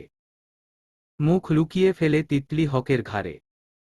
ইয়াস সেদিকে তাকিয়ে বলে, মেয়ের মতো না থাকলে নিশ্চয়ই জোর করে বিয়ে করতে পারতাম না। জাস্ট ওকে তুলে নিয়ে যাওয়া হয়েছিল জোর করে। আর বিয়ে, সেটাতে তো মিথিলাকে বেশি জোর করা হয়নি। আর ও চাইলেই বিয়েটা না করতে পারত, ওর বিয়েতে মতো আছে জন্য করেছে। মিনহাজ হক এতক্ষণ চুপ থাকার পর মেয়ের দিকে বলে উঠল, মিথু, এই বিয়েতে কি তোমার মতো ছিল? তুমি রাজি ছিলে এই বিয়েতে? তুমি এখন কি চাচ্ছ? ইয়াসের সাথে চলে যেতে চাও? সবাই মিনহাজ হকের কথায় চমকে ওঠে। মিনহাজ হকও কি ইয়াসকে বের করে দিতে চাচ্ছে? মিথিলা মুখ তুলে বাবার দিকে তাকায়। অশ্রুসিক্ত নয়নে তাকিয়ে থেকে কিছু বলতে নিয়েও বলে না। তার সব কথা যেন গলায় দলা পাকিয়ে যাচ্ছে, কোনো কথা তার মুখ ফুটে বের হচ্ছে না। মিথিলাকে কিছু বলতে না দেখে ইয়াস বলে, ও কি বলবে বড় বাবা? ও এখন আমার স্ত্রী, আমি যেখানে যাব ও সেখানেই যাবে। আর ওর বিয়েতে মতো না থাকলে ও বিয়েটা করত না। তোমাকে এখানে কথা বলতে বলেনি কেউ। চুপ থাকলে খুশি হতাম। মিনহাজ হকের কড়া কণ্ঠ শুনে ইয়াস চুপ করে। সোফায় গিয়ে আবার বসে পড়ে। যেখানে ওকে কেন্দ্র করেই সব ঘটনা ঘটছে সেখানে ওর কোনো মাথা ব্যথাই নেই যেন। আকাশ ইয়াসকে বসতে দেখে ওর কাছে গিয়ে মিনমিন স্বরে বলে, এই ভাই, তুমি এখানে আরাম করে এসে বসছো, তোমাদের যদি সত্যি বাড়ি থেকে বের করে দেয় তাহলে কি করবা? ইয়াস আরেকটু আরাম করে বসে বলে, করবে না বের, দেখতে থাক আগে কি কি হয়। দেখতেই তো পাচ্ছি, ভাগ্য ভালো এখনো আমাকে কোনো প্রশ্ন করেনি। যদি জানতে পারে আমি মিথিলাকে বাড়ি থেকে নিয়ে গেছিলাম তাহলে আমাকেও হয়তো বাড়ি থেকে বের করে দিবে। আকাশে কথা শুনে ইয়াস ওকে ওর পাশে বসিয়ে দেয়। ওর কাঁধে হাত রেখে বলে, চিন্তা করিস না, তোকে বের করবে না। তুই তো এ বাড়ির মেয়ে জামাই। মেয়ে জামাইকে কেউ বাড়ি থেকে বের করে? আকাশ ইয়াসের হাত ছাড়িয়ে নেয়। মুখ বাঁকিয়ে বল, রাখো তোমার মেয়ে জামাই, মেয়ের খোঁজ নাই, এ আসছে জামাই নিয়ে। ইয়াস কিছু বলতে যাবে তখন কানে মিনহাজ হকের কর্কশ গলা ভেসে আসে, সবাই সবার ঘরে যাও। কালকে তো আমার মেয়ের শ্বশুরবাড়ি যেতে হবে। আর বাড়িতেও অনেক মেহমান রয়েছে, এদের দুজনকে নিয়ে পড়ে বসবে। আর একটা কথা বলে দিচ্ছি, এর সমাধান হওয়ার আগে যদি দুজনের মধ্যে কোনো প্রকার কথা হয়েছে বা ইচ্ছাকৃত দেখা হয়েছে তাহলে এ বাড়ির দরজা খোলা আছে, চলে যেতে পারো দুজন। কথাগুলো বলে মিনহাজ হক নিজের কক্ষের দিকে চলে যান। সবাই স্বস্তির নিঃশ্বাস নেয়। ইকবাল হক ছেলের দিকে একবার তেজ দেখিয়ে চলে যান। মইনুল তো এমনি কথা বলেন না, বাড়ির কোনো বিষয়ে সেও চলে যায়। তিন ভাই যেতে ইয়াস আকাশকে বলল, এ আমার শ্বশুর দেখি হিটলার। মানে আজকে মেয়ের বাসর রাত, সে কই আরো ঘর সাজাতে বলবে, তা না বলছে মেয়ের সাথে দেখা না করতে। বেরসিক শ্বশুর আমার। ইয়াসের কথা শুনে আকাশ দাঁত চেপে বলল, তোমার কপাল ভালো যে তোমার শ্বশুর তোমাকে জুতা পিটা করেনি। বাড়ি দেখে বের করে দিতে চেয়েছিল, তবে সেটাও করেনি। বাসর রাত তো ভঙ্গ করল। আকাশ ইয়াসের কথা শুনে কপাল চাপড়াতে মন চাচ্ছে। একে তো এত বড় একটা কাজ করেছে, তবুও কেমন মুডে আছে। আর এদিকে ও মিথিলাকে শুধু বাড়ি থেকে মিথ্যে বলে নিয়ে গেছে, তাতেই ওর অবস্থা খারাপ। কখন না জানি মিনহাজ হক ওকে ধরে বাড়ি থেকে বের করে দেয়। আকাশ বিড়বিড় করে কি বলতে বলতে চলে যায়। থেকে যায় শুধু ইয়াস। ও মিথিলার দিকে যেতে নিতে রুকমা হক থামিয়ে দেয়। ইয়াসের সামনে এসে বলল, কেন করেছিস এমনটা? তুই জানতিস না নীলার সাথে আমি তোর বিয়ে ঠিক করে রাখছি? বল, জানতিস না? জানতাম। তাহলে মিথিলাকে বিয়ে কেন করেছিস? তুমি নীলার সাথে আমার বিয়ে ঠিক করার সময় একবারও আমাকে জিজ্ঞেস করেছিলে আমি কি চাই? নীলাকে আমার ভালো লাগে কিনা? নীলাকে আমি বিয়ে করব কিনা? আর নীলা তো এখানেই আছে, ওকে জিজ্ঞেস করো। আমি যেদিন জানতে পেরেছি নীলার সাথে তোমরা আমার বিয়ে ঠিক করেছ, আমি নীলাকে তো সব বলেছি। আমি মিথিলাকে ভালোবাসি, ওকে বিয়ে করতে পারবো না। আর আজকে রাতেও ও যা ঘটনা ঘটিয়েছে, তারপরও যে আমি ওকে সহ্য করছি, এটাই অনেক। সবাই ইয়াসের কথা শুনে নীলার দিকে তাকালো। নীলা এতক্ষণ মিথিলার আর ইয়াসের রংঢং দেখছিল ক্ষিপ্ত দৃষ্টিতে। মেহমান বলে ওর মাও কিছু বলতে দিচ্ছিল না। এখন তো ওর নাম উঠেছেই, ও চুপ থাকবে কেন? ন্যাকা কান্না করে বলে, ইয়াস তুমি আমাকে ঠকিয়েছ। আর রাতের ঘটনার কথা বলছো, ওখানে আমার কোনো দোষ নেই। তুমি তো। আর মিথিলাও তো সব দেখেছে। তুমি বলো মিথিলা। নীলার কথা শুনে মিথিলা মুখ ঘুরিয়ে নেয়। নীলা আবার বলতে শুরু করে, মিথিলা তোমাকে ভালোবাসে এটা জানতাম আমি, কিন্তু তুমি যে মিথিলাকে ভালোবাসো এটা তো জানতাম না। তুমিও তো কোনোদিন বলনি। আমাকে এভাবে কেন ঠকালে ইয়াস তুমি? যদি বলতে তুমি মিথিলাকে ভালোবাসো তাহলে আমি তোমার পিছু ছেড়ে দিতাম। ইয়াস নীলার কথা শুনে রাগী স্বরে বলে, একদম মিথ্যে বলবে না নীলা। তুমি যেদিনে বাড়িতে এসেছো সেদিন আমি তোমাকে বলেছি আমি মিথিলাকে ভালোবাসি। তাই এসব নাটক বন্ধ করো। ফুফি, তুমি কেন আমার সর্বনাশ করলে? আমি তো তোমার ছেলেকে ভালোবাসি। তোমার ছেলে তো মিথিলাকে ভালোবাসে, এটা তুমি কেন করলে ফুফি? রুকমা হক নীলার মাথায় হাত বুলিয়ে বলে, চুপ কর নীলুমা, আমি জানতাম না রে এমন কিছু হবে। নীলা রুকমা হককে জড়িয়ে ধরে কান্না করতে থাকে। অথচ চোখের কোটরে এক ফোঁটা পানি নেই। নীলার বাবা এসে রুকমা হকের সামনে দাঁড়ায়। এমনটা না করলেও পারতিস রুকমা।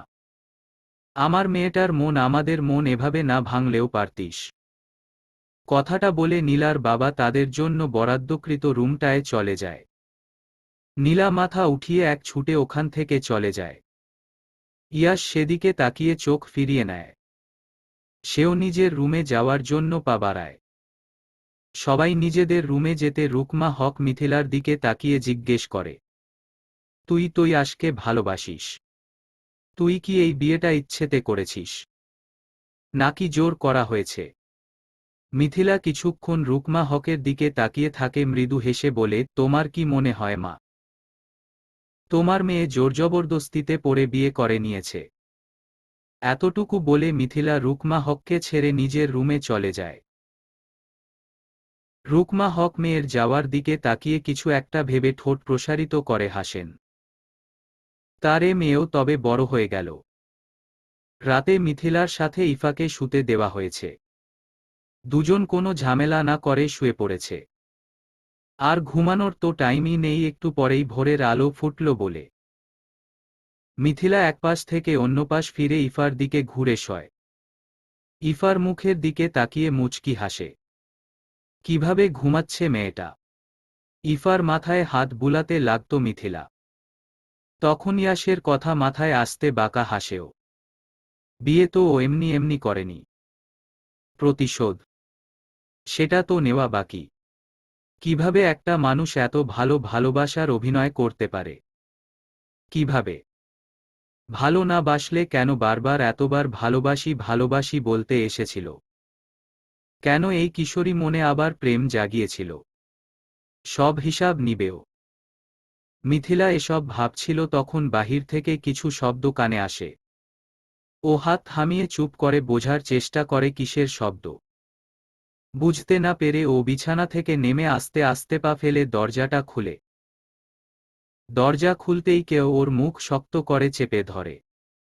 মুখ থেকে হাতটা সরানোর আপ্রাণ চেষ্টা করে যাচ্ছে মিথিলা, কিন্তু সরাতে পারছে না। কাউকে ডাকবে সেটার তো উপায় নেই। মুখটা কে ধরেছে তাও দেখতে পারছে না। এ কেমন বিপদে পড়ল। লোকটা ওকে ধরে কোথাও একটা নিয়ে যাচ্ছে। মিথিলা শক্ত হয়ে দাঁড়িয়ে আছে কিন্তু লোকটার শক্তির কাছে পারছে না। লোকটা ওকে সিঁড়ি বেয়ে ছাদে নিয়ে ছেড়ে দিল। মিথিলা ছাড়া পেয়ে জোরে জোরে শ্বাস নেয়। পেছনে তাকিয়ে লোকটাকে দেখার জন্য ঘুরবে যাবে, লোকটা ওর হাত মুচড়িয়ে ধরে বুকের সাথে ঠেস দিয়ে দাঁড় করায়। কানের কাছে মুখ নিয়ে রাগী স্বরে দাঁত চেপে বলে, বেশি বুঝতে শিখেছিস তাই না? কণ্ঠ শুনে মিথিলা কেঁপে ওঠে। স্থির হয়ে দাঁড়ায়। মুখ ফুটে কথা বের হয় না। লোকটা পুনরায় একই সুরে বলে ওঠে, আমাকে তুই চিনিস না মিথিলা? তোকে আমি কতবার ফোন দিয়েছি, কতগুলো মেসেজ দিয়েছি।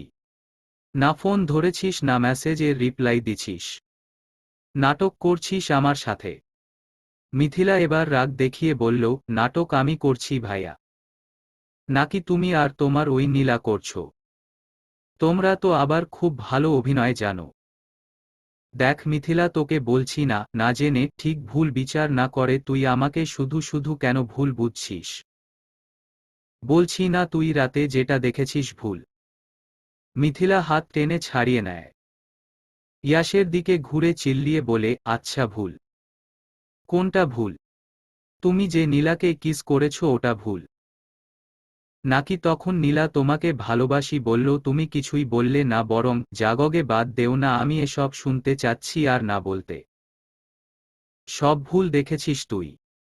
আর যা শুনেছিস অর্ধেক শুনেছিস, পরে আমি কি বলেছি না বলেছি শুনেছিস তুই? শুনিসনি? তাই সবকিছু না জেনে আমাকে ভুল বোঝা বন্ধ কর। হ্যাঁ, আমি তোমাকে ভুল বুঝেছি। আচ্ছা মানলাম তোমাকে ভুল বুঝেছি। তোমার কোনো দোষ ছিল না ওই ঘটনায়। আমি যা দেখেছি ভুল দেখেছি, ভুল শুনেছি। হ্যাঁ, তুই যা দেখেছিস যা শুনেছিস সব ভুল। মিথিলা তাচ্ছিল্য হেসে ইয়াসকে পাশ কেটে চলে যাওয়ার জন্য পা বাড়ায়। ইয়াস মিথিলার হাত ধরে ফেলে ওর কাছে আনে। চাপা কণ্ঠে বলে, বিশ্বাস কেন করছিস না? বিশ্বাস করেছি তো ভাইয়া। আমি তোর কি হই? মিথিলা চুপ থাকে। মুখ ঘুরিয়ে নেয়। ইয়াস তা দেখে বলল, তোর স্বামী আমি ভাইয়া বলা বন্ধ করবি। আর স্বামীর কথাগুলি মানার চেষ্টা করবি। ভুল বুঝবি না স্বামীকে। কথাগুলো বলে মিথিলার কপালে চুমু দেয়। মিথিলাকে ছেড়ে দিয়ে বলে, ঘরে যা এখন। একটু ঘুমিয়ে নে, ক্লান্ত তুই। আর শরীরও তো ভালো না। মিথিলা ইয়াসের কথা শুনে ছাদ থেকে নেমে যায়। ইয়াস সেদিক পানে তাকিয়ে উদাস হাসে। মিথিলা দৃষ্টিকোণ থেকে বাহির হতে ইয়াস আকাশ পানে দৃষ্টি দেয়। কেমন নিষ্কালো মেঘে ঢেকে আছে আকাশটা। চাঁদটাকেও কালো মেঘের টুকরোগুলো ঢেকে ফেলেছে। আস্তে আস্তে তা সরে যাচ্ছে, আস্তে আস্তে চাঁদটাও তার আলো ছড়াচ্ছে। ইয়াশো তা খুব মন দিয়ে দেখছে। আধার কাটিয়ে আলোর দেখা মিলে তবে। রাতের আধার শেষে দিনের আলো ফুটেছে। নবদিনের সূচনা। সকাল গড়িয়ে দুপুর হল। মিহুর শ্বশুরবাড়ি যাওয়ার জন্য সবাই তৈরি হচ্ছে।